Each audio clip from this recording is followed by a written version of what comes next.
හොඳයි අපි සාකච්ඡා කරමින් හිටියේ ස්ථාවර තරංග සහ නුගැසුම් පිළිබඳව. ස්ථාවර තරංගයක් කියලා කියන එක මොකක්ද කියලා මම ආයෙ මතක් කළොත් එහෙම තරංගයක් ප්‍රගමන තරංගයක් යම් බාධකයකින් පරාවර්තනය වෙලා ඒ පතේ ඔස්සේම ආපහු එනකොට අර පතන තරංගයේ සමග අධිස්ථාපනය වෙනවා. එහෙම අධිස්ථාපනය වීමෙන් තමයි ස්ථාවර තරංගයක් ඇති වෙන්නේ. එතකොට ස්ථාවර තරංගයක තරංග ආකෘතිය අපිට මෙන්න මේ වගේ දක්වන්න පුළුවන්.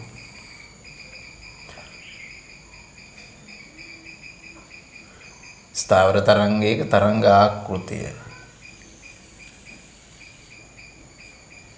සාමාන්‍ය ප්‍රගමන තරංගයක තරංග ආකෘතිය මේ වගේ නෙන්නේ. අපි ස්ථාවර තරංගයක තරංග ආකෘතිය මෙහෙම දක්වනවා. අතවශ්‍යම මේ හැඩේ අපිට ඔය තන්තුවක ඇති වෙන තීරයක් තරංග ඇසුරෙන් නිරීක්ෂණය කරන්න පුළුවන්. තන්තුවක එහෙම නැත්නම් ශ්‍රීන්කියක ඇති වෙන තීරයක් තරංග ඇසුරෙන් මේ හැඩේ නිරූපණය කරන්න පුළුවන්. දකින්න පුළුවන් ඇත්තටම නිරීක්ෂණය කරන්න පුළුවන්. ඔය හැඩේ දකින්න පුළුවන්. නමුත් අතවශ්‍යම කියනවා නම් මේ හැඩය මේ ස්ථාවර තරංගයේ සඳහා ප්‍රස්ථාරික නිරූපණයක්. ඒකට හේතුව දැන් ඔය තන්තුවක ඇති වෙන තීරයක් තරංගයක නම් ඒක තීරයක් තරංගයක් නිසාම අපිට මේ හැඩය දැක ගන්න පුළුවන්. මොකද ඒ තන්තුවේ තීරයක් තරංගය ඇති වෙනකොට තන්තුවට ලම්බ දිශාව ඔස්සේනේ මේ තන්තුවේ තියෙන අංශු කම්පණය වෙන්නේ. ඒ හින්දා මේ ස්ථාවර තරංගයේත් අපිට ඔය හැඩය දකින්න පුළුවන්. නමුත් අන්වායම තරංගයක් ගත්තොත් එහෙම ධ්වනි තරංගයක් ගත්තොත් ධ්වනි තරංගවලත් ස්ථාවර තරංග ඇති වෙනවා. හැබැයි ධ්වනි තරංගයක් ගමන් කරනකොට අංශු කම්පණය වෙන්නේ තරංගයේ ගමන් කරන දිශාවට සමාන්තරව. මේ වගේ අපි මේ ගැන කතා කරානේ. මේ අතර තරංගයේ ගමන් කරනවා නම් ඒ තරංගයේ ගමන් කරන දිශාවට සමාන්තරව තමයි අංශු කම්පණය වෙන්නේ. ඉතින් අපිට මේ හැඩය ධ්වනි තරංගයක ස්ථාවර තරංගයක් ඇති වෙනකොට මේ හැඩේ නිරීක්ෂණය කරන්න බෑ. බැරි හේතු දෙකක් තියෙනවා. එකක් තමයි මේ තන්තුවක වගේ අංශු පේන්නේ නැහනේ අපිට. ධ්වනි තරංගයේ ඇති වෙන්නේ වාතය තුලනේ. ඒක එක කාරණයක්. අනික තමයි මේ අංශු කම්පනය සිද්ධ වෙන්නේ තරංගයේ ගමන් කරන දිශාවට සමාන්තරව. ඒ නිසා මෙහෙම හැඩයක් අපිට දකින්න හම්බ වෙන්නේ නැහැ. ඒ වුණත් අපි ධ්වනි තරංගවලත් ස්ථාවර තරංග නිරූපණය කරන්නේ මේ හැඩයෙන්.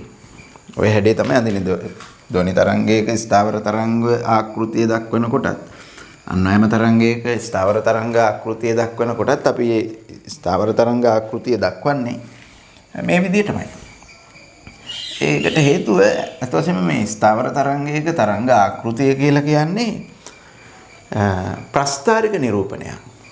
ප්‍රස්ථාරික නිරූපණයක්. ඒකෙන් නිරූපණය කරන්නේ එක ලක්ෂවලදී ඒ අංශුන්ගේ විස්තරයන්. ඒතකොට ඒක ප්‍රස්ථාරික නිරූපණයක්. ඒ නිසා ඕනෑම තරංගයක ඒක ධ්වනි තරංගයක් වුණත්, අන්වයම තරංගයක් වුණත්, එහෙම නැත්නම් තීරයක් තරංගයක් වුණත්, මොනම විදිහේ තරංගයක් වුණත් තරංගයේ ස්ථාවර තරංගය අපි නිරූපණය කරන්නේ මේ විදිහට. ඒක ප්‍රස්ථාරික නිරූපණයක්.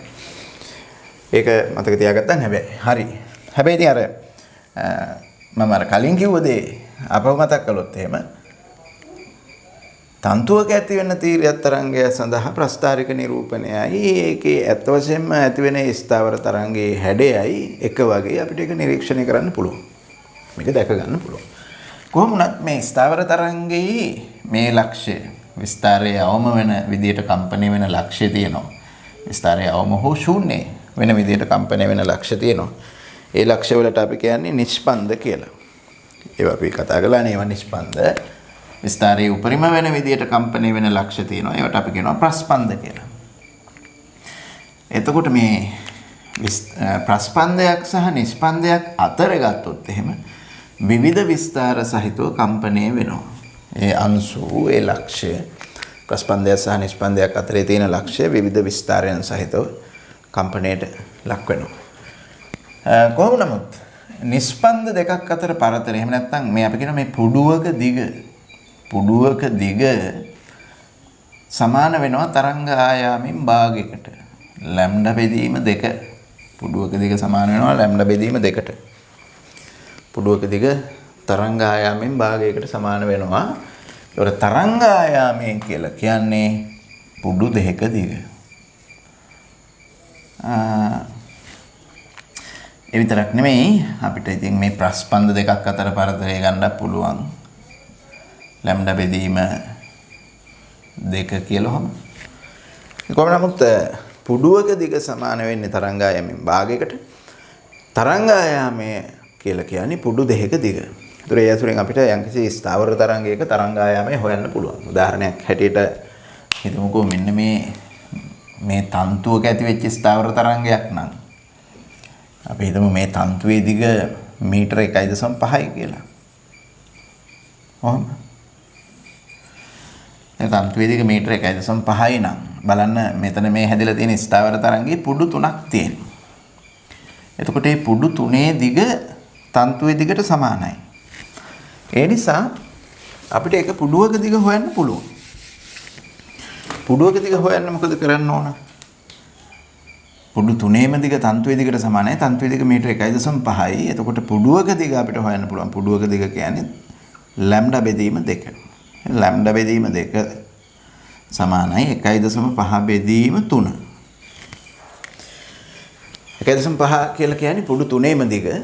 එතකොට එක පුඩුවක දිග හොයන්න 1.5 3ෙන් බෙදුවම හරි.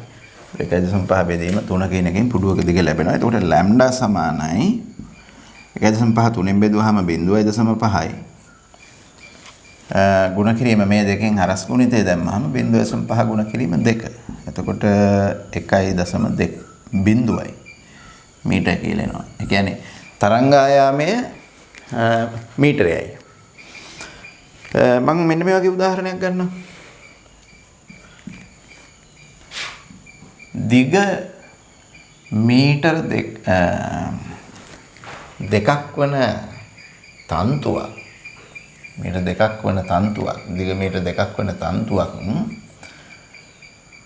පුඩු 5ක් හැදෙන විදියට කම්පණය වෙනවා නම් ස්ථාවර තරංගයක් ඇති වෙනවා නම් මීටර දෙකක් දිග තන්තුවක පුඩු 5ක් ඇති වෙන විදියට ස්ථාවර තරංගයක් ඇති වෙලා තියෙනවා. හිතන්න ඕන. පුඩු 5ක් ඇති වෙන විදියට ස්ථාවර තරංගයක් ඇති වෙලා තියෙනවා. තන්තුවේ දිග මීටර 2යි. දැන් අපිට හොයන්න පුළුවන් මේකේ තරංග ආයාමය. තන්තුවේ දිග මීටර 2යි පුඩු 5ක් හැදිලා තියෙනවා. ඒ කියන්නේ මේ පුඩු 5ේම දිග මීටර 2යි. පුඩු 5 දිග මීටර 2යි.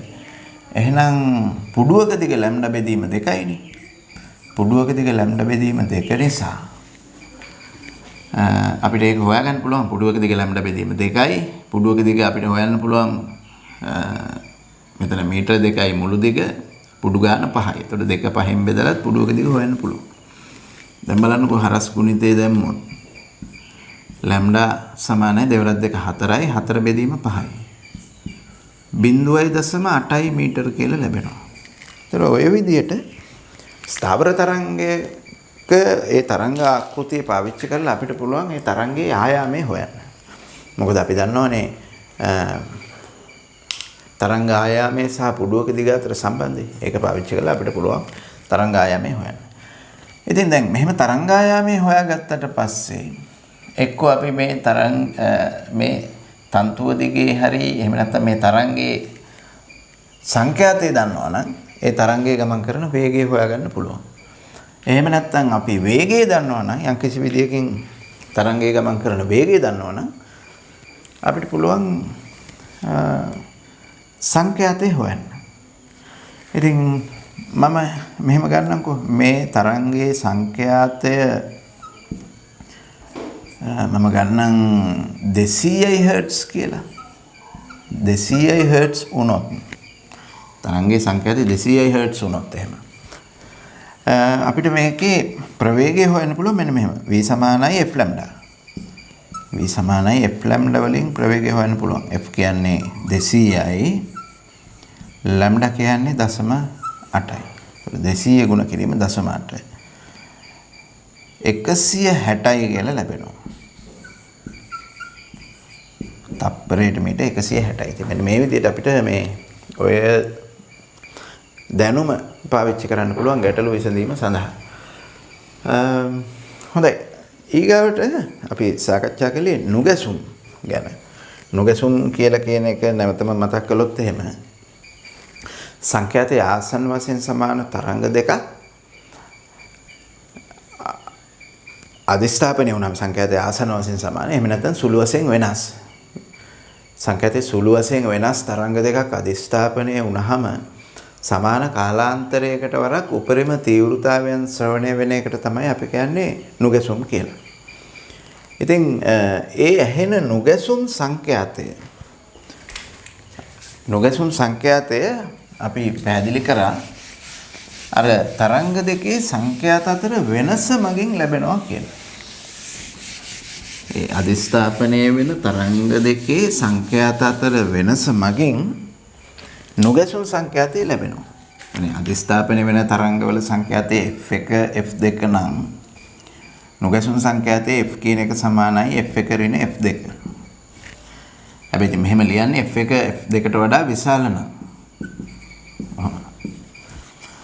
එහෙම නැත්නම් අපිට ලියන්න පුළුවන් f සමානයි නුගසුම් සංඛ්‍යාතයේ සමානයි f2 ඍණ f1 කියලා. f2 කියන එක f1ට වඩා විශාල නම් ඔය විදිහට ලියන්න පුළුවන්. ඉතින් මෙහෙම අපිට මේ නුගසුම් සංඛ්‍යාතය හොයාගන්න පුළුවන්. අපි බලමු මේ වගේ මෙන්න මේ සම්බන්ධතාවයේ යොදන ප්‍රශ්න කුඩා පොඩි ගැටලු කිහිපයක් සාකච්ඡා කරමු. මම උදාහරණයක් ගන්නම් මෙහෙම. හිතන්නකෝ මේ f1 සහ f2 කියන සංඛ්‍යාත එකක් ඔන්න f1 කියන එක 295 Hz. f2 300 Hz. එහෙම වුණොත් මේ තරංග දෙක අධිෂ්ඨාපනය වීම නිසා ලැබෙන නුගසුම් සංඛ්‍යාතයේ f කියන එක එන්නේ 300 අඩු කිරීම 295. ඒ කියන්නේ 5යි. Hz 5යි. නුගසුම් සංඛ්‍යාතය Hz 5යි. ඒකෙන් අදහස් කරන්නේ තප්පරයක් ඇතුළත නුගසුම් 5ක් ඇහෙනවා කියන එක. ඒ කියන්නේ උපරිම තීව්‍රතාවයන් 5ක් ඇහෙනවා. තප්පරයක් ඇතුළත උපරිම තීව්‍රතාවයන් 5ක් ඇහෙනවා. මේ තරංග දෙක අධිෂ්ඨාපනය වෙනකොට අර තීව්‍රතාවයේ උපරිම වෙන අවස්ථා 5ක් එනවා. ඒකයි නුගසුම් සංඛ්‍යාතය 5යි කියලා කියන්නේ. එතකොට දැන් හිතන්නකෝ මෙහෙම මේ මම ගන්නම් ඔන්න සංඛ්‍යාතය f1 කියන සරසුලේ සංඛ්‍යාතය 400 Hz කියලා හිතමු. එතකොට f2 කියන සරසුලේ සංඛ්‍යාතය දන්නේ නැහැ. නමුත් නුගසුම් සංඛ්‍යාතය 5යි. f1 සරසුලේ සංඛ්‍යාතය Hz 400යි. f2 සරසුලේ සංඛ්‍යාතය දන්නේ නැහැ කියලා හිතමු. නමුත් නුගසුම් සංඛ්‍යාතය 5යි. එහෙමනම් අපිට f2 කියන සරසුලේ සංඛ්‍යාතය සඳහා අගයන් දෙකක් ගන්න පුළුවන්. හිතන්න පුළුවන්. අගයන් දෙකක් පැවතිය හැකියි. මෙන්න මේ විදිහට. f1 සරසුලේ සංඛ්‍යාතය 400යි. එතකොට නුගසුම් 5ක් ඇහෙන්න නම් f2 f1ට වඩා 5කින් වෙනස් වෙන්න ඕනනේ. ඒ කියන්නේ f1යි f2යි අතර වෙනස 5ක් වෙන්න ඕන. ඔය වෙනස 5ක් වෙන්න පුළුවන් විදි දෙකක් තියෙනවා. f1 සහ f2 කියන සරසුල් වල නැත්නම් ඒ සංඛ්‍යාත අතර වෙනස 5ක් වෙන්න පුළුවන් විදි දෙකක් තියෙනවා. එකක් තමයි මේ f2 සරසුලේ සංඛ්‍යාතේ 5කින් වැඩි වුණා නම් එහෙනම් මේ දෙක අතර වෙනස 5යි. f1 400යි f2 405යි. එතකොට මේ දෙක අතර f2 කියන සරසුලේ සංඛ්‍යාතේ 5කින් වැඩි වුණොත් ඒ දෙක අතර වෙනස 5ක් වෙනවා. එහෙම නැත්නම් 5කින් අඩු වුණා නම් f2 කියන එක ඒත් වෙනස 5ක් වෙනවා. එනිසා මේ නුගසුම් සංඛ්‍යාතේ 5ක් වෙන්න පුළුවන් විදි දෙකක්. ඒ කියන්නේ නුගසුම් සංඛ්‍යාතේ 5ක් වෙන විදියට f2 සරසුලට ගන්න පුළුවන් අගයන් දෙකක් තියෙනවා. 405යි 395යි කියන සංඛ්‍යාත දෙක. ඔය දෙකෙන් මොකක් වුණත් නුගැසුණු සංඛ්‍යාතේ පහක් ඇහෙනවා f එක 400ක්ව තියෙද්දි. f එක 400 නම්. හිතන්න මෙහෙම දැන් ඔන්න යම් කිසි විදියකින් අපි f2 සරසුලේ සංඛ්‍යාතය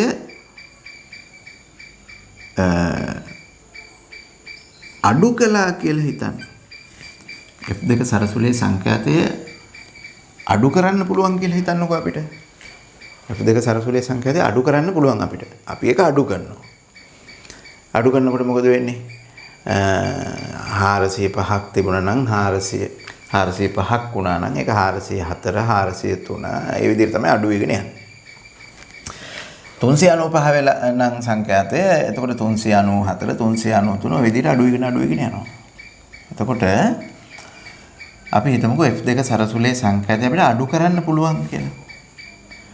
එහෙම අඩු කරනකොට දැන් අපි අවස්ථා දෙකක් අපිට සලකලා බලන්න පුළුවන්. f2 සරසුලේ සංඛ්‍යාතය 405ක් වුණා නම් නුගැසුණු සංඛ්‍යාතයට මොකද වෙන්නේ? එහෙම නැත්නම් f2 සරසුලේ සංඛ්‍යාතය 395ක් වුණා නම් නුගැසුණු සංඛ්‍යාතයට මොකද වෙන්නේ කියලා අපිට මේ අවස්ථා දෙක සලකලා බලන්න පුළුවන් වෙන වෙනම. හරි. හිතන්නකෝ f2 සරසුලේ සංඛ්‍යාතය 405ක් වුණා නම් f2 අඩු කරනකොට මෙහෙම f2 සරසුලේ සංඛ්‍යාතය අඩු කරනකොට ඔහොම අඩු කරනකොට එන්න මොකද වෙන්නේ? මේ 400ට කිට්ටු වෙනවා. 400ට කිට්ටු වෙනවා. එතකොට f2 400ට කිට්ටු වෙන දැන් අපි හිතමු 405 ඉඳලා 404ට අඩු වුණා නම් 400යි 404යි අතර පරතරය එන්නේ 4යි. 405 ඉඳලා 403ට අඩු වුණා නම් 400යි 403යි අතර පරතරය එන්නේ 3යි. ඉතින් මේ විදිහට මේ f2 සරසුලේ සංඛ්‍යාතය අඩු කරනකොට f2 405ක් වුණා නම් මේ දෙක අතර පරතරය කියන්නේ f1 සහ f2 අතර පරතරය අඩු වෙනවා. ඒ කියන්නේ නුගැසුම් සංඛ්‍යාතය අඩු වෙනවා. නුගැසුම් සංඛ්‍යාතය අඩු වෙනවා.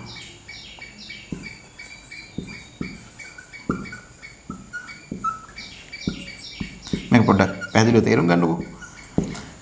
ඒ කියන්නේ f2 සරසුලේ සංඛ්‍යාතය f1ට වඩා වැඩි අගයක් වුණා නම් f2 අඩු කරනකොට නුගැසුම් සංඛ්‍යාතය අඩු වෙනවා. f2 සරසුලේ සංඛ්‍යාතය f1ට වඩා අඩු අගයක් වුණා කියලා හිතමු. ඒ කියන්නේ 395 වගේ. f2 සරසුලේ සංඛ්‍යාතය 395 නම් අඩු කරනකොට මොකද වෙන්නේ? තවදුරටත් අඩු කළොත් මොකද වෙන්නේ? තවත් මේක 395ටත් වඩා අඩු වෙන එකනේ වෙන්නේ. 395ටත් වඩා තවත් අඩු වෙනකොට f1 සහ f2 අතර පරතරය එන්න වැඩි වෙනවා. එහෙම වුණා නම් නුගැසුම් සංඛ්‍යාතයට මොකද වෙන්නේ? එහෙම වුණා නම් නුගැසුම් සංඛ්‍යාතය වැඩි වෙනවා. හරි. එහෙනම් මෙන්න මේ අවස්ථා දෙක වෙන වෙනම තේරුම් ගන්න ඕන. දැන් නුගැසුම් සංඛ්‍යාතයේ පහක් වෙන විදියට f2 කියන සරසුලට තියෙන්න පුළුවන් සංඛ්‍යාත දෙකක් තියෙනවා. එකක් තමයි 405. ඒ කියන්නේ f1ට වඩා වැඩි අගය. අනික 395. ඒ කියන්නේ f1 සරසුලේ සංඛ්‍යාතයට වඩා අඩු අගය. එතකොට ඔන්න ඔය දෙකම වෙන්න පුළුවන්. ඒතර වැඩි අගය වුණා නම් f2 අඩු කරනකොට නුගැසුම් සංඛ්‍යාතය අඩු වෙනවා. f2 කියන එක අඩු සංඛ්‍යාතයේ සහිත සරසුල වුණා නම් f1ට වඩා තවදුරටත් f2 අඩු කරනකොට නුගැසුම් සංඛ්‍යාතය වැඩි වෙනවා. ඒ කියන්නේ සරසුල් දෙකක් කම්පණය කරනකොට යම්කිසි නුගැසුම් සංඛ්‍යාතයක් ඇහෙනවා නම් ඒ දෙකෙන් වැඩි සරසුලේ වැඩි සංඛ්‍යාතයේ සහිත සරසුලේ සංඛ්‍යාතය තව අඩු කළොත් එහෙම නුගැසුම් සංඛ්‍යාතය අඩු වෙනවා. අඩු සංඛ්‍යාතයේ සහිත සරසුලේ සංඛ්‍යාතය තව අඩු කළොත් එහෙම නුගැසුම් සංඛ්‍යාතය වැඩි වෙනවා. කාරණේ පැහැදිලිව තේරුම් ගන්න ඕන. හරි. එතකොට මෙන්න මෙහෙම අවස්ථා දෙකක් තියෙනවා. මම ගණන් මේ තවත් අවස්ථා දෙකක් තියෙනවා මෙන්න මේ විදිහට. ඒ කියන්නේ මම මේ ගත්තේ F2 කියන සරසුලේ සංඛ්‍යාතය අඩු කරද්දී සිද්ධ වෙන වැඩේනේ. මම මේ සලකලා බැලුවේ F2 කියන සරසුලේ සංඛ්‍යාතය අඩු කරනකොට සිද්ධ වෙන දේ. දැන් අපි බලමු F2 කියන සරසුලේ සංඛ්‍යාතය වැඩි කරනකොට මොකද වෙන්නේ කියලා. ඔන්න F1 සරසුල 400යි Hz. F1 සරසුලේ සංඛ්‍යාතය Hz 400යි. එතකොට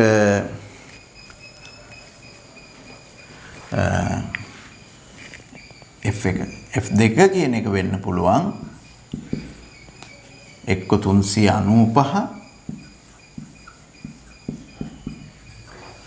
එහෙම නැත්නම් 405 395 හෝ 405 වෙන්න පුළුවන් F2 කියන සංඛ්‍යාතය. එතකොට දැන් මේ F2 කියන එක වැඩි කළොත් මොකද වෙන්නේ කියලා බලන්න. F2 වැඩි කළොත් මම ඉස්සෙල්ලාම ගන්නකො මෙහෙම F2 405 වුණා නම් ඒ කියන්නේ ඒක F1ට වඩා වැඩි අගයක් වුණා නම් F2 කියන එක F1ට වඩා වැඩි අගයක් වුණා නම් F2 තවත් වැඩි කරන්න F1 සහ F2 අතර පරතරය වැඩි වෙනවා. ඒ කියන්නේ නුගැසුම් සංඛ්‍යාතය වැඩි වෙනවා. නුගැසුම් සංඛ්‍යාතය වැඩි වෙනවා. කියන්නේ වැඩි F1ට වඩා F2 වැඩි නම් F2 තවත් වැඩි කරනකොට පරතරය තවත් වැඩි වෙනවා. නුගැසුම් සංඛ්‍යාතය වැඩි වෙනවා. F2 අඩු නම් F2 F1ට වඩා අඩු නම් F2 වැඩි කරනකොට F1 සහ F2 අතර පරතරය අඩු වෙනවා. එතකොට නුගැසුම් සංඛ්‍යාතය අඩු වෙනවා. නුගැසුම් සංඛ්‍යාතය අඩු වෙනවා. එහෙනම් මෙන්න මේ අවස්ථා දෙක තේරුම් ගන්න ඕන. වැඩි සංඛ්‍යාතයේ සහිත සරසුලේ සංඛ්‍යාතය වැඩි කරනකොට නුගැසුම් සංඛ්‍යාතය තවත් වැඩි වෙනවා. වැඩි සංඛ්‍යාතයේ සහිත සරසුලේ සංඛ්‍යාතය තවත් වැඩි කරනකොට නුගැසුම් සංඛ්‍යාතය තවත් වැඩි වෙනවා. අඩු සංඛ්‍යාතයේ සහිත සරසුලේ සංඛ්‍යාතය වැඩි කළොත් එහෙම නුගැසුම් සංඛ්‍යාතය තවත් අඩු වෙනවා. හරි. වැඩි සංඛ්‍යාතයේ සහිත සරසුලේ සංඛ්‍යාතය වැඩි කළොත් නුගැසුම් සංඛ්‍යාතය වැඩි වෙනවා. අඩු සංඛ්‍යාතයේ සහිත සරසුලේ සංඛ්‍යාතය වැඩි කළොත් එහෙම නුගැසුම් සංඛ්‍යාතය අඩු වෙනවා. එහෙනම් දැන් මේ අවස්ථා හතරම එකට ගමු අපි බලන්න. සරසුල් දෙකක් එක විට නාද කරනකොට ඇහෙන නුගැසුම් සංඛ්‍යාතය වැඩි වෙන්න පුළුවන් විදි දෙකක් තියෙනවා. එකක් තමයි සංඛ්‍යාතයේ අඩු සරසුලේ සංඛ්‍යාතය තවත් අඩු කිරීම. ඒ සරසුල් දෙකෙන් සංඛ්‍යාතයේ අඩු සරසුලේ සංඛ්‍යාතය තවත් අඩු කළොත් එහෙම නුගැසුම් සංඛ්‍යාතය වැඩි වෙනවා. එහෙම නැත්නම් සංඛ්‍යාතයේ වැඩි සරසුලේ සංඛ්‍යාතය තවත් වැඩි කළොත් ඒත් නුගැසුම් සංඛ්‍යාතය වැඩි වෙනවා. දැන් ඒ වගේම නුගැසුම් සංඛ්‍යාතය අඩු වෙන්න පුළුවන් විදිහ දෙකක් තියෙනවා. එකක් තමයි සංඛ්‍යාතයේ වැඩි සරසුලේ සංඛ්‍යාතය තවදුරටත් අඩු කරපුවාම සංඛ්‍යාතයේ වැඩි සරසුලේ සංඛ්‍යාතය අඩු කළොත් නුගැසුම් සංඛ්‍යාතය අඩු වෙනවා. ඒ වගේම සංඛ්‍යාතයේ අඩු සරසුලේ සංඛ්‍යාතය වැඩි කළොත් එහෙම නුගැසුම් සංඛ්‍යාතය අඩු වෙනවා. එහෙනම් නුගැසුම් සංඛ්‍යාතය අඩු වෙන ක්‍රම දෙකයි නුගැසුම් සංඛ්‍යාතය වැඩි වෙන ක්‍රම දෙකයි. ඒක මෙහෙමනේ. දැන් සරසුල් දෙකක් අතර සංඛ්‍යාත වෙනසක් තියෙනවා නම් ඔන්න මේ එකක් වැඩි අනෙකට වඩා. එකක් අනෙකට වඩා වැඩි වෙන්න එපේ. ඉතින් මේ වැඩි එක මේ අඩු එක කියලා හිතන්න. වැඩි එක තවත් වැඩි කළොත් එහෙම මේ දෙක අතර පරතරය වැඩි වෙනවා. වැඩි එක තවත් වැඩි කළොත් පරතරය වැඩි වෙනවා. ඒ කියන්නේ නුගැසුම් සංඛ්‍යාතය වැඩි වෙනවා. වැඩි එක අඩු කළොත් එහෙම ඒ දෙක අතර පරතරය අඩු වෙනවා. ඒ කියන්නේ නුගැසුම් සංඛ්‍යාතය අඩු වෙනවා.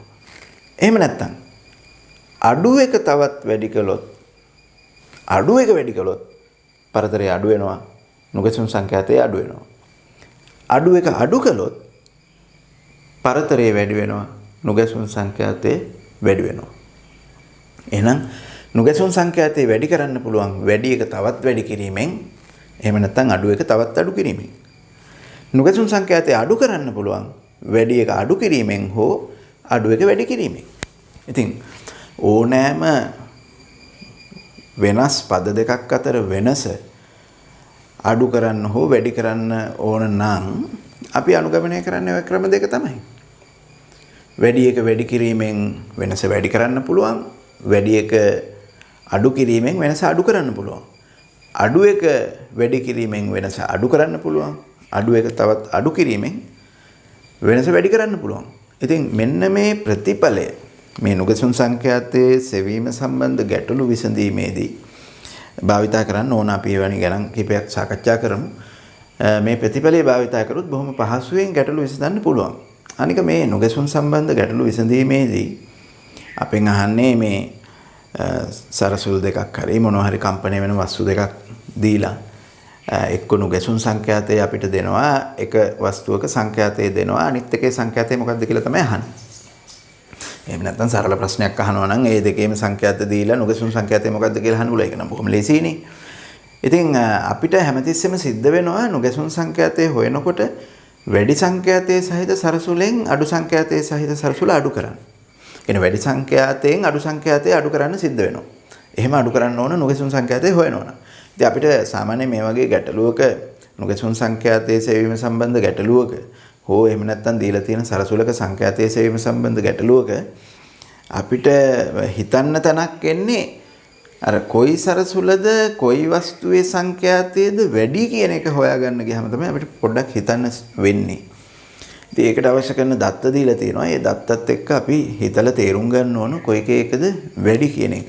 කොයි එකද වැඩි කියන එක තේරුම් ගන්න අවශ්‍ය කරන දත්ත දෙනවා. අපි ඒව පාවිච්චි කරලා ඒක තේරුම් ගන්න ඕනේ. ඒක තමයි මෙතන චුට්ටක් හරි අමාරු නම් තියෙන්නේ. ඒකත් අත් වශයෙන්ම එහෙම අමාරු නැහැ. අමාරු ප්‍රශ්න නෙමෙයි. පොඩ්ඩක් හරි අමාරු නම් තියෙන ඒ කාරණේ විතරයි. ඒක අපිට තර්කානුකූලව තේරුම් ගන්න පුළුවන්. අපි බලමු මේ වගේ ගණන් කීපයක් හදලා ගැටලු කීපයක් විසඳමු අපි.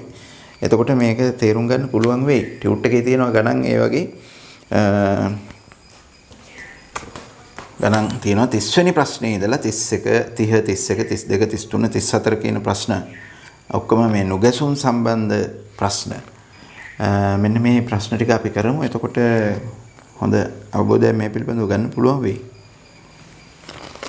හොඳයි අපි ඉස්සෙල්ලා මම යන්නම් 30 වෙනි ප්‍රශ්නෙට.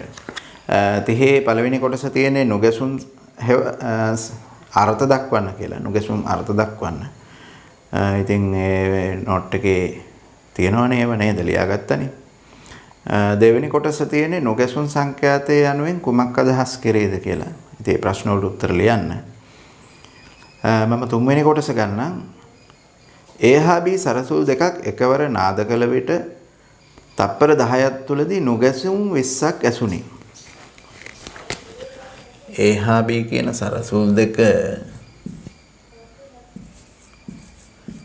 A සරසුලේ සංඛ්‍යාතය මම ගන්නම්කෝ FA කියලා. B සරසුලේ සංඛ්‍යාතය FB. ඒකට තප්පර 10ක් තුලදී නුගැසුම් 20ක් ඇහුණලු. එහෙනම් නුගැසුම් සංඛ්‍යාතය කියන්නේ තප්පරයට ඇහෙන නුගැසුම් ගානනේ. ඒක හොයන්න 20 බෙදන්න 10න් 2 හර්ට්ස්. එතකොට මේ A සරසුලයි B සරසුලයි එක සැරේ නාද කරනකොට 2 හර්ට්ස් නුගැසුම් සංඛ්‍යාතයක් තමයි ඇහෙන්නේ. 2 හර්ට්ස් නුගැසුම් සංඛ්‍යාතයක් ඇහෙන්නේ. දැන් B සරසුලට ඊයම් ස්වල්පයක් දැමූ පසු තප්පර 10කදී නුගැසුම් 30ක් ඇහුණලු. දැන් බලන්නකෝ B සරසුලට ඊයම් ස්වල්පයක් දැම්මහම ඒ කියන්නේ ඔය සරසුලේ දැත්තට තමයි මේ විදිහට ඊයම් දාන්නේ. මෙහෙම. මේ B සරසුල කියලා හිතන්න. මේකේ දැත්තට මෙහෙම ඊයම් ස්වල්පයක් කොහොම දැම්මොත් එහෙම දැත්තේ එහෙම ඊයම් ස්වල්පයක් ඇලෙවුවොත් මොකද වෙන්නේ? දැත්තේ බර වැඩි වෙනවා. දැත්තේ බර වැඩි වුණාම ඒකේ කම්පන සංඛ්‍යාතය අඩු වෙනවා. කම්පන සංඛ්‍යාතය අඩු වෙනවා. ඒ කියන්නේ මම ගන්නම් දැන් F' B කියලා එතකොට සංඛ්‍යාතය. ඔය f dash b කියන සංඛ්‍යාතය මුලින්ම මම ගත්ත fb කියන සංඛ්‍යාතයට වඩා අඩුයි. මොකද em දාලා බර වැඩි කරපුවාම සංඛ්‍යාතය අඩු වෙනවා. ඒ නිසා b සරසුලේ දැත්තට em ස්වල්පයක් දැම්මහම ඒකේ සංඛ්‍යාතය අඩු වෙනවා. තිබුණට වඩා අඩු වගේක් බවට පත් වෙනවා. එතකොට තප්පර 10කදී නොගැසුම් 30ක් ඇහුණලු.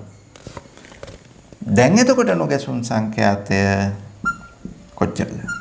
තප්පර 10කට නොගැසුම් 30ක් ඇහුණා නම් තප්පරයකට ඇහෙන නොගැසුම් ගාන හොයන්න 30 බෙදන්න ඕන 10න්. එතකොට එනවා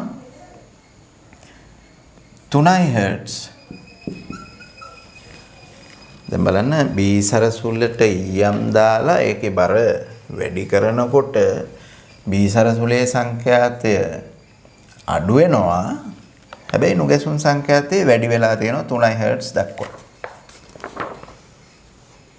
එතකොට දැන් ප්‍රශ්නේ අහන්නේ A සරසුලේ සංඛ්‍යාතය 512 නම් 512 Hz නම් B සරසුලේ මුල් සංඛ්‍යාතය හොයන්න. A වල සංඛ්‍යාතය 512 නම් B සරසුලේ මුල් සංඛ්‍යාතය මෙන්න මේ FB කියන එක හොයන්න කියලායි කියන්නේ. ඉතින් මම ගන්නම්කෝ මේක පළවෙනි අවස්ථාව. A සරසුලේ සංඛ්‍යාතය 512 වෙනකොට 512 කියලා ගමු. 512 කියලා දීලා තියෙනවනේ. එතකොට මේ පළවෙනි අවස්ථාවේදී නොගැසුම් සංඛ්‍යාතය 2යි. නොගැසුම් දෙකක් ඇහෙනවා. එහෙමනම් B සරසුලේ සංඛ්‍යාතය එක්ක 514 වෙන්න ඕන. එහෙම නැත්නම් 510යි Hz වෙන්න ඕන. ওই දෙකෙන් එකක්. B සරසුලේ සංඛ්‍යාතය 514 හෝ 510 වෙන්න ඕන. නුගසුන් දෙකක් ඇහෙන්න නම්. එතකොට තමයි A සහ B අතර වෙනස දෙකක් එන්නේ. ඉතින් මේ B සරසුලේ සංඛ්‍යාතය හරියටම මොකක්ද කියන එක හොයාගන්න තමයි මේ දෙවෙනි තොරතුර දීලා තියෙන්නේ. දැන් දෙවෙනි තොරතුරට අනුව B සරසුලේ සංඛ්‍යාතය අඩු වෙනකොට නුගසුන් සංඛ්‍යාතය වැඩි වෙලා. B සරසුලේ සංඛ්‍යාතය අඩු වෙනකොට නුගසුන් සංඛ්‍යාතය වැඩි වෙලා. දැන් බලමු. B සරසුලේ සංඛ්‍යාතය 514ක් වුණා නම් කියලා හිතන්නකෝ. B සරසුලේ සංඛ්‍යාතය 514ක් වුණා නම් ඒක අඩු වෙනකොට A සරසුලේ සහ B සරසුලේ සංඛ්‍යාත අතර පරතරය අඩු වෙනවා. ඒ වෙනස අඩු වෙනවා. එහෙනම් නුගසුම් වැඩි වෙන්නේ නැහැ. B සරසුලේ සංඛ්‍යාතයේ ඒට වඩා වැඩි එක වුණා නම් B ගේ සංඛ්‍යාතය අඩු වෙනකොට නුගසුම් අඩු වීම තමයි වෙන්නේ. හරිද? හැබැයි B සරසුලේ සංඛ්‍යාතය 510ක් වුණා නම් B සරසුලේ සංඛ්‍යාතය අඩු වෙනකොට මොකද වෙන්නේ? A සහ B අතර පරතරය වැඩි වෙනවා. ඒ කියන්නේ නුගසුන් සංඛ්‍යාතය වැඩි වෙනවා. B සරසුලේ සංඛ්‍යාතයේ A සරසුලේ සංඛ්‍යාතයට වඩා වැඩි එක වුණා නම් B සරසුලේ සංඛ්‍යාතය අඩු කරනකොට නුගසුන් සංඛ්‍යාතය අඩු වෙනවා. B සරසුලේ සංඛ්‍යාතයේ A සරසුලේ සංඛ්‍යාතයට වඩා අඩු එක වුණා නම් B සරසුලේ සංඛ්‍යාතය අඩු කරනකොට නුගසුන් සංඛ්‍යාතය වැඩි වෙනවා. එහෙමනම් B සරසුලේ සංඛ්‍යාතය වෙන්න පුළුවන් මොකද්ද? මේ දීලා තියෙන தත්ත්වය අනුව. මෙතන කියලා විදියට ඊයන් දාලා බර වැඩි කරලා සංඛ්‍යාතය අඩු කරනකොට නුගසුන් සංඛ්‍යාතය වැඩි වෙලානේ. B ගේ සංඛ්‍යාතය අඩු කරනකොට නුගසුන් සංඛ්‍යාතය වැඩි වෙලානේ. එහෙනම් B ගේ සංඛ්‍යාතය වෙන්න ඕන අඩු වගේ. වැඩි එක නෙමෙයි අඩු එක තමයි B ගේ සංඛ්‍යාතය වෙන්න ඕන.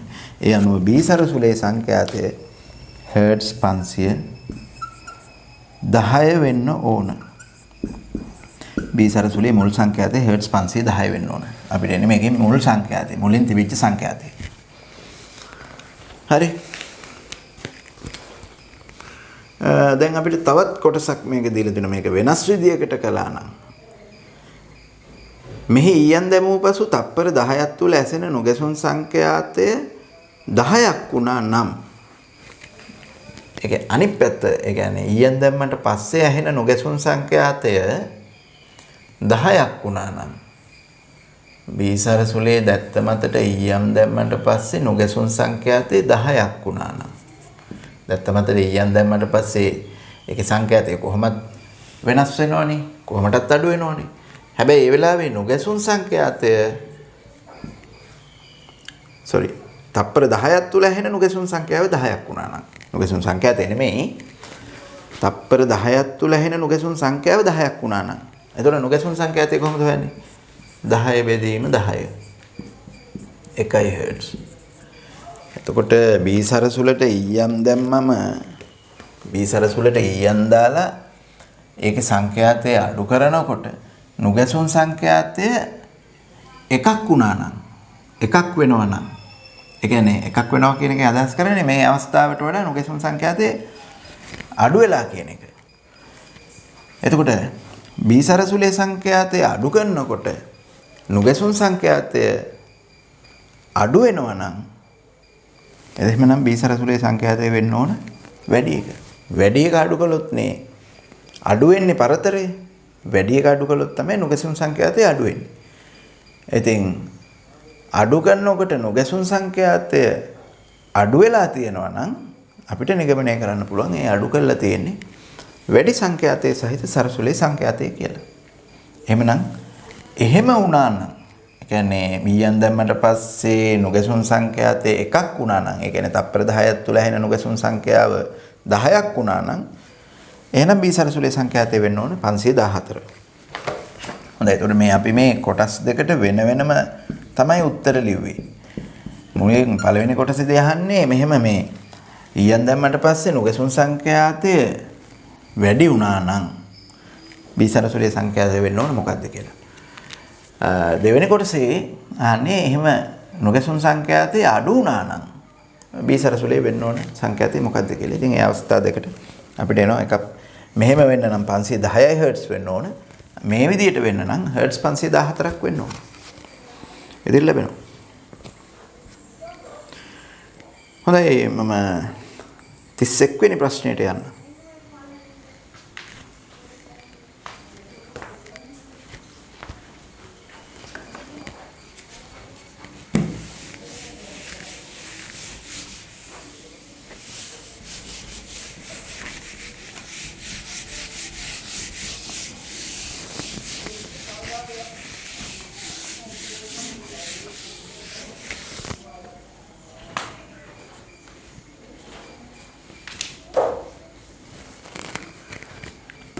තිස්සෙක් වෙනි ප්‍රශ්නය.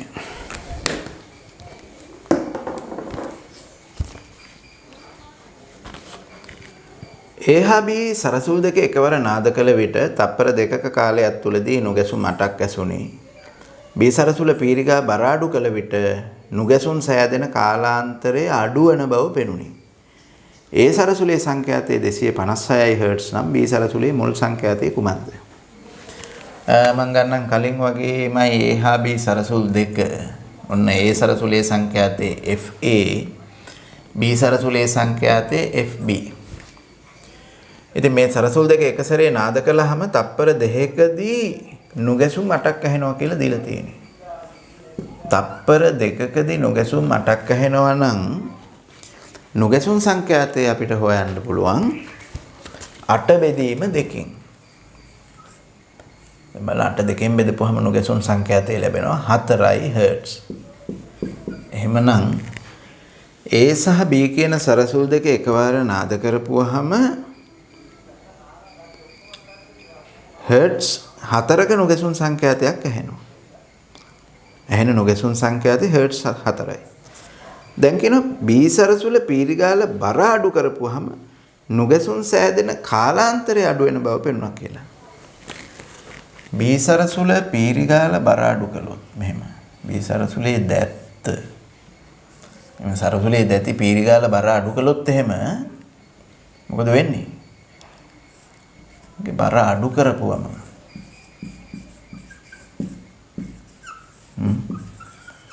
ඒ බර අඩු කළොත් B සරසුලේ සංඛ්‍යාතය වැඩි වෙනවා. ඒක වැඩි වෙනවා. මම ගන්නම්කෝ ඒතර නව සංඛ්‍යාතයේ dash b නම් f dash b කියන එක fb ට වඩා වැඩි. B සරසුලේ සංඛ්‍යාතය B සරසුල පීරිගාල බර අඩු කරනකොට ඒකේ සංඛ්‍යාතය වැඩි වෙනවා. බර අඩු කිරීමෙන් සංඛ්‍යාතය වැඩි කරන්න පුළුවන්. දැන් අපි කලින් එකත් එක්ක පොඩ්ඩක් දෙක සම්බන්ධ කරලා තේරුම් ගන්න බලන්න. එතකොට වඩා හොඳයි. කලින් කරේ ඊයම් තියලා බර වැඩි කරන එක. ඊයම් තියලා බර වැඩි කරනකොට සංඛ්‍යාතය අඩු වුණා. දැන් පීරි ගාලා බර අඩු කරනවා. එතකොට සංඛ්‍යාතය වැඩි වෙනවා. හැබැයි එහෙම මේ සංඛ්‍යාතය වැඩි වෙද්දී නුගැසුම් සෑදෙන කාලාන්තරය අඩු වෙනවා කියලා තමයි නිරීක්ෂණය කරලා තියෙන්නේ. නුගැසුම් සෑදෙන කාලාන්තරය අඩු වෙනවා කියලා. කියන්නේ එක නුගැසුමක් ඇති වෙලා ඊළඟ නුගැසුම ඇතිවීම සඳහා ගත වෙන කාලය අඩු වෙන බව තමයි නිරීක්ෂණය කරලා තියෙන්නේ. එහෙම නැත්නම් එක උපරිම තීව්‍රතාවයක් ශ්‍රවණය කළාට පස්සේ ඊළඟ උපරිම තීව්‍රතාවයේ ශ්‍රවණය කිරීම දක්වා ගත වෙන කාලාන්තරය අඩු වෙනවා කියලායි නිරීක්ෂණය කරලා තියෙන්නේ. එහෙනම් මොකද වෙලා තියෙන්නේ? කාලාන්තරය අඩු වෙනවා කියන්නේ සංඛ්‍යාතය වැඩි වෙනවා. එකක් වෙලා ඊළඟ එක වෙන්න ගත වෙන කාලය අඩු වුණොත් එහෙම සිද්ධ වෙන වාර ගන්න වැඩි වෙනවා. තේරුම් ගන්න. එකක් සිද්ධ වෙලා ඊළඟ එක සිද්ධ වෙන්න ගත වෙන කාලය අඩු වුණොත් සිද්ධ වෙන වාර ගන්න වැඩි වෙනවා. එහෙනම් නුගැසුම් සෑදෙන කාලාන්තරය අඩු වෙනවා කියන එකෙන් අදහස් කරන්නේ නුගැසුම් සංඛ්‍යාතය වැඩි වෙනවා කියන එක. එහෙමනම් පීරිගාල බර අඩු කරලා බී සරසුලේ සංඛ්‍යාතය වැඩි කරනකොට නුගැසුම් සංඛ්‍යාතයත් වැඩි වෙලා තියෙනවා. මම ගන්න මෙන්න මෙහෙම. දැන් ඒ සරසුලේ සංඛ්‍යාතය දීලා තියෙනවනේ 256 හර්ට්ස් කියලා. ඒ සරසුලේ සංඛ්‍යාතය හර්ට්ස් 256යි. එතකොට B ඒගේ සංඛ්‍යාතය 256යි. එතකොට B ගේ වෙන්න පුළුවන්. B ගේ ඔය කියන විදිහට නොගැසුම් 4ක් ඇහෙන්න නම් නොගැසුම් 4යි හර්ට්ස් සංඛ්‍යාතයකින් නොගැසුම් ඇහෙන්න නම් තප්පරයට නොගැසුම් 4ක් ඇහෙනවා කියන එක තමයි මේකේ තේරුම. තප්පරයකට නොගැසුම් 4ක් ඇහෙන්න නම් B සරසුලේ සංඛ්‍යාතය එක්ක 260 වෙන්න ඕන. එතකොට මේකට වඩා 4ක් වැඩිනේ. එහෙම නැත්නම් B සරසුලේ සංඛ්‍යාතය 252 වෙන්න ඕන. එතකොට මේ ඊට වඩා 4ක් අඩුයි. හැබැයි මේකේ කියන විදියට පීරිගාල බර අඩු කරද්දී ඒ කියන්නේ B සරසුලේ සංඛ්‍යාතය වැඩි කරද්දී නුගැසුම් සංඛ්‍යාතය වැඩි වෙලානේ තියෙන්නේ. එතකොට B ගේ සංඛ්‍යාතය වැඩි කරනකොට නුගැසුම් සංඛ්‍යාතය වැඩි වෙන්න නම් B මේ දෙකෙන් කොයිකද කියලා අපිට හොයාගන්න ඕන. අපි මෙහෙම හිතමු. B මේ දෙකෙන් අඩු එක වුණා කියලා හිතන්න. ඒ කියන්නේ B ගේ සංඛ්‍යාතය 252 වුණා කියලා හිතමු. එතකොට B ගේ සංඛ්‍යාතය වැඩි කරොත් එහෙම පීරිගාලා බර අඩු කරලා B ගේ සංඛ්‍යාතය වැඩි කරන්න පුළුවන්. දැන් එහෙම B ගේ සංඛ්‍යාතය වැඩි කරනකොට මොකද වෙන්නේ? A හා B අතර පරතරය අඩු වෙනවා. මොකද B ගේ සංඛ්‍යාතය වැඩි කරනවා කියන්නේ ඒක A ගේ සංඛ්‍යාතයට ආසන්න වෙන එක. A ගේ සංඛ්‍යාතයට ආසන්න වෙන්න A හා B අතර පරතරය අඩු වෙනවා. ඒ කියන්නේ නුගැසුම් සංඛ්‍යාතය අඩු වෙනවා. ඉතින් B සරසුලේ සංඛ්‍යාතයේ A සරසුලේ සංඛ්‍යාතයට වඩා අඩු එක වුණා නම් B ගේ සංඛ්‍යාතය වැඩි කරනකොට නුගැසුම් සංඛ්‍යාතය අඩු වෙනවා. නමුත් මෙතන කියලා තියෙන්නේ නුගැසුම් සංඛ්‍යාතය වැඩි වෙනවා කියලා. ඒක වෙන්න නම් B සරසුලේ සංඛ්‍යාතය A සරසුලේ සංඛ්‍යාතයට වඩා වැඩි එක වෙන්න ඕන. B සරසුලේ සංඛ්‍යාතය A සරසුලේ සංඛ්‍යාතයට වඩා වැඩි එක වුණා නම් ඒක තව වැඩි කරනකොට A හා B අතර පරතරේ තව වැඩි වෙනවා. එතකොට නුගැසුම් සංඛ්‍යාතය වැඩි වෙනවා. එහෙනම් මෙතන උත්තරේ එන්න ඕන 260 හර්ට්ස්. B සරසුලේ සංඛ්‍යාතය A සරසුලේ සංඛ්‍යාතයට වඩා වැඩි අගේ වෙන්න ඕන. ඒ අනුව 260 හර්ට්ස්. හොඳයි මම ගන්නම් ඊළඟ ප්‍රශ්නය 32.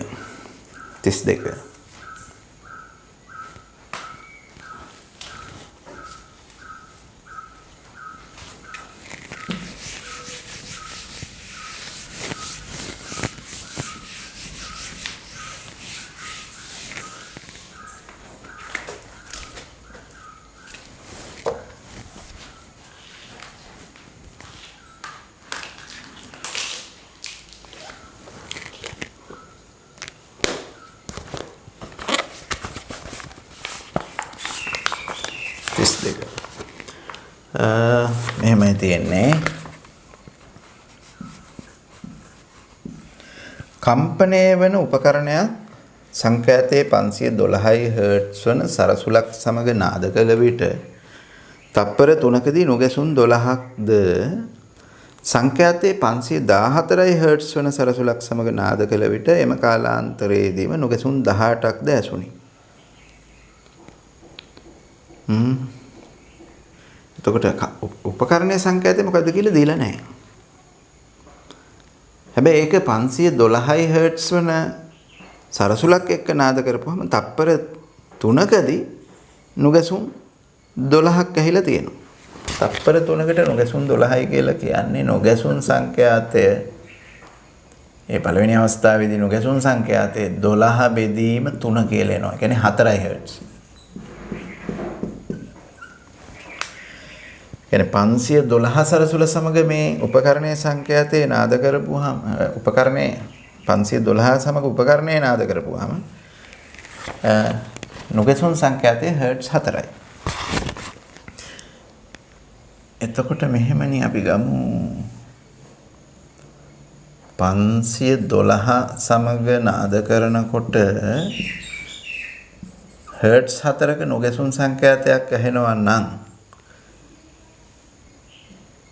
ඔය කියන උපකරණයේ සංඛ්‍යාතය මම F0 කියලා ගත්තොත් ඔය F0 කියන එක එක්ක 512ට වඩා 4ක් වැඩි කියන්නේ 516යි.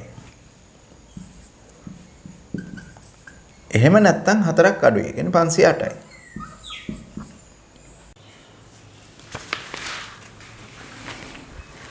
හොඳයි අපි ගමු 34 වෙනි ප්‍රශ්නය.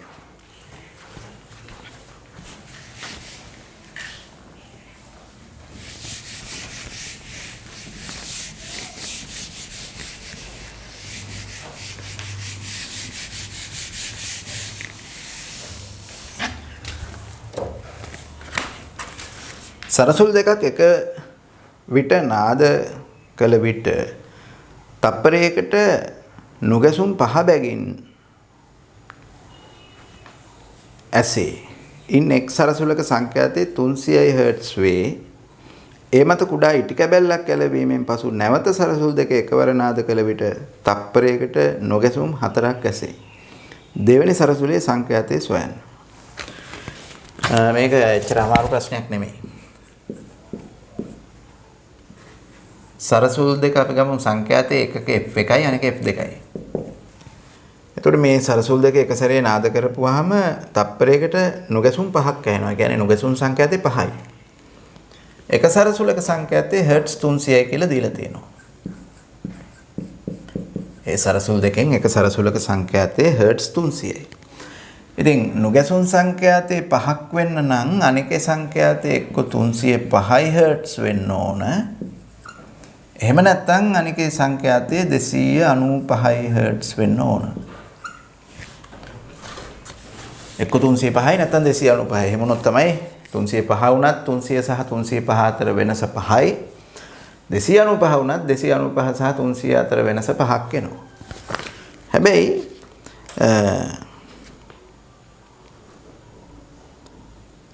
හර්ට්ස් 300 කියන සරසුල මත කුඩා ඉටි කැබැල්ලක් අලවනවා. හර්ට්ස් 300 කියන සරසුල මත කුඩා ඉටි කැබැල්ලක් අලවනවා. හර්ට්ස් 300 සරසුල මත. හර්ට්ස් 300 සරසුල මත කුඩා ඉටි කැබැල්ලක් අලවනවා. හරි ඉස්සෙල්ලා අපි කතා කරේ ඊයම් අලවනවා කියලා. ඒ වගේම තමයි මෙතනත් ඉටි කැබැල්ල අලවපුවාම ඒ සරසුලේ දැත්තේ බර වැඩි වෙනවා. දැත්තේ බර වැඩි වුණාම ඒ සරසුලේ සංඛ්‍යාතය අඩු වෙනවා. එන්නේ මේක හර්ට්ස් 300ට වඩා දැන් අඩු වෙනවා. හර්ට්ස් 300ට වඩා සංඛ්‍යාතය අඩු වෙනවා. සරසුලේ සංඛ්‍යාතය අඩු වෙනවා. ඉතින් හර්ට්ස් ඒ 300 සරසුලේ සංඛ්‍යාතය අඩු වෙනකොට මෙහෙම 300 ඉඳලානේ අඩු වෙන්නේ. ඒක 299 298 ඔය විදිහට මේ පැත්තට යන්නේ. එතකොට එහෙම ඉටි කැබැල්ලක් ඇලෙව්වට පස්සේ ඇහෙන නුගැසුම් සංඛ්‍යාතය තප්පරයකට ඇහෙන නුගැසුම් සංඛ්‍යාව 4ක් වුණා කියලායි කියන්නේ. ඒ කියන්නේ 300 කියන සරසුලේ සංඛ්‍යාතය අඩු කළාම තප්පරයකදී එහෙන නොගැසුම් සංඛ්‍යාතය 4ක් වෙලා තියෙනවා. අඩු වෙලා තියෙනවා. දැන් කලින් නොගැසුම් 5ක් ඇහුණානේ. එතකොට ඉටියලෝල බර වැඩි කරලා මේකේ සංඛ්‍යාතය අඩු කරනකොට නොගැසුම් සංඛ්‍යාතය අඩු වෙනවා. දැන් මේ අනිත් සරසුලේ සංඛ්‍යාතය එක්ක 295 වෙන්න පුළුවන් එක්ක 305 වෙන්න පුළුවන් නේ. අපි හිතමු මේක 305 වුණා නම් මේ සංඛ්‍යාතයේ 305ක් වුණා නම් 300 කියන එක තවත් අඩු කළොත් මේක 305ෙම තියෙද්දි 300 තවත් අඩු කළොත් එහෙම 305 සහ 300 මේකේ අතර වෙනස වැඩි වෙනවනේ. මේක අඩු කරන්න මෙයයි අතර වෙනස වැඩි වෙනවා. එහෙම වුණා නම් නොගැසුම් සංඛ්‍යාතය වැඩි වෙන්න ඕන. එහෙනම් 4 නෙමෙයි 6 7 කියලා වැඩි වෙන්න ඕන. නමුත් සිද්ධ වෙලා තියෙන නොගැසුම් සංඛ්‍යාතය අඩු වෙන එක. එහෙම වෙන්න නම් ඔය කියන දෙවෙනි සරසුලේ සංඛ්‍යාතය 295 වෙන්න ඕන. එතකොට තමයි දැන් 300 අඩු කරන්න මේක 295ට කිට්ටු වෙනෝනේ. ඒ නිසා නොගැසුම් සංඛ්‍යාතය අඩු වෙනවා.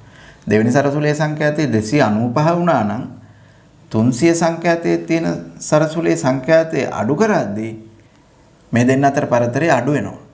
එතකොට තමයි නොගැසුම් සංඛ්‍යාතය අඩු වෙන්නේ. ඉතින් මෙතන දීලා තියෙන්නේ නොගැසුම් සංඛ්‍යාතය අඩු වෙනවා කියලානේ. ඒ අනුව දෙවෙනි සරසුලේ සංඛ්‍යාතය සඳහා ගන්න පුළුවන් අගය 295. ඒක 295 වුණොත් තමයි 300 හර්ට්ස් සංඛ්‍යාතයේ සරසුල සංඛ්‍යාතය අඩු කරද්දී නොගැසුම් සංඛ්‍යාතය අඩු වෙන්නේ.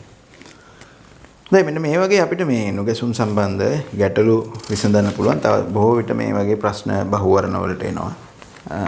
රචනා ප්‍රශ්න වලටත් ගොඩක් කලින් මේවා ඇවිල්ලා තියෙනවා. අපි ඒ ගණන් ගැටලු සාකච්ඡා කරමු. ටියුට් එකේ ගණන් ටික හදන්න ඕන. ටියුට් එකේ බහුවර්ණ තියෙනවා. ඉතින් මේ බහුවර්ණ ටික මම සාකච්ඡා කරන්නම් එක වීඩියෝ එකකින්.